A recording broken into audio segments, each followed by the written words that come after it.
Arvoisat presentoimisen pelikirjan ystävät, tervetuloa videotutoriaalin pariin.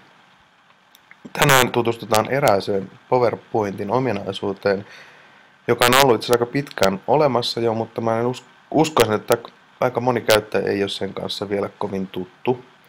Eli kyseessä on kuvan syväämiseen käytettävä työkalu. Ja tässä käytetään tällaisena case-esimerkkinä tällaista esimerkiksi lainauskäyttöön sopivaa konseptia. Eli tässä mulla on Winston Churchill ja hänen kuuluisa sanontansa never, never, never, never give up. Ja siihen on saatu itse asiassa tämän kuvan syväämisen avulla niin tällaista kivaa kolmiulotteisuuden tuntua, kun tänne syvätyn kuvan ja varsinaisen kuvan väliin on sitten päästy viemään tänne tämmöinen värillinen laatikko, jonka päällä tuo varsinainen lainaus on.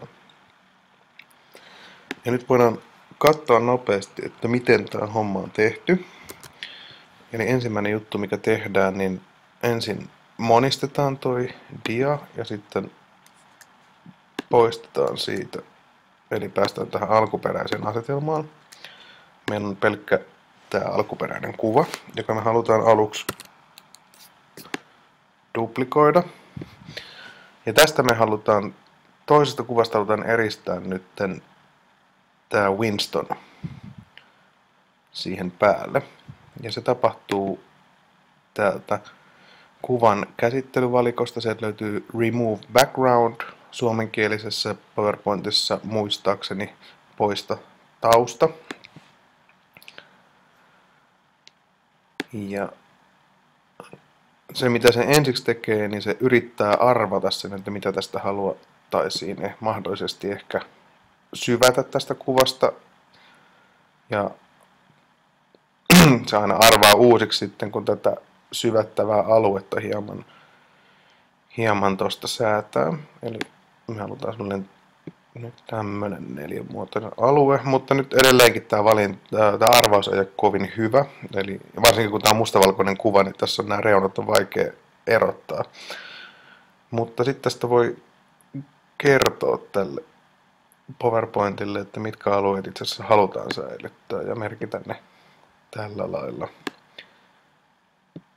Nyt nimenomaan tämän mustavalkoisen kuvan kohdalla tuppailee vähän ongelmallista tämä sen kuvan reunojen tunnistaminen. Sen takia tämä hyppii vähän tälleen, mutta kyllä tästä nyt aika nopeasti jo saadaan aika hyvä syväys aikaiseksi.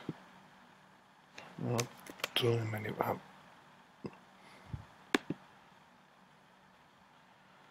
Toi me halutaan poistaa tuolta. Tuolta mennään jäädä. Itse asiassa toi ei mitään haittaa, koska se tulee vielä se alkuperäinen kuva taustalle, joten me voidaan, tuosta otetaan meillä käden päältä toi. No ja nyt me voidaan olla itse asiassa aika tyytyväisiä tähän näin. Ja kun ollaan tyytyväisiä, niin klikataan tuossa ulkopuolella. Siirretään tää. Nyt ei tavallaan enää huomaa, että siinä on itse asiassa syvätty kuva päällä, mutta jos mä esimerkiksi tarkastelen niitä näin, niin nähdään selvästi, että siinä on kaksi erillistä kuvaa. Ja sitten se seuraava homma on vaan, että käydään nyt kopioimassa sitten täältä tää laatikko. Ja lopuksi siirretään toi syvätty kuva tuohon etimmäiseksi. Ja niin nähdään, että meillä on tää kolmiulotteisuuden tuntua henkivä lainausdia kasassa. Siinä tämän päivän tutoriaali. Kiitos mielenkiinnostanne. Moi!